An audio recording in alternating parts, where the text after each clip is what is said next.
কথায় আছে বাঙালির ১২ মাসে ১৩ পার্বণ। একদমই ঠিক। বাংলার সবথেকে বড় উৎসব অর্থাৎ দুর্গাপুজো কেটে গেছে কয়েকটি দিন আগে।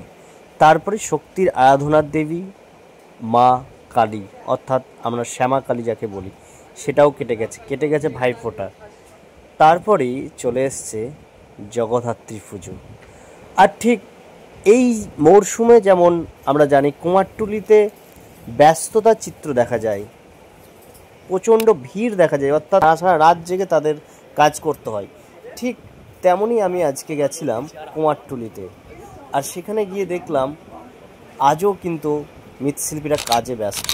২-৩ দিন পরেই জগদ্ধাত্রী পুজো, তারই প্রস্তুতি তুঙ্গে, অর্থাৎ শেষ তুলি টান দিতে ব্যস্ত মৃৎশিল্পীরা।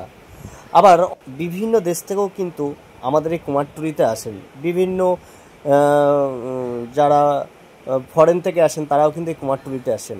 এবার আমি দেখাবো অনেক যারা দূর দূরান্ত থেকে ঠাকুরের অর্ডার আসে কুমারটুলিতে, যেমন অনেক ঠাকুর আগেই তাদেরকে পাঠাতে হয়, অর্থাৎ ডেলিভারি দিতে হয়। যারা অনেক দূর দূরান্ত থেকে যারা অর্ডার দেয় তাদেরকে আগেই পাঠাতে হয়। যেমন আমরা জানি যে আমাদের এই রাজ্যের ঠাকুর বিদেশে পাড়ি দেয়।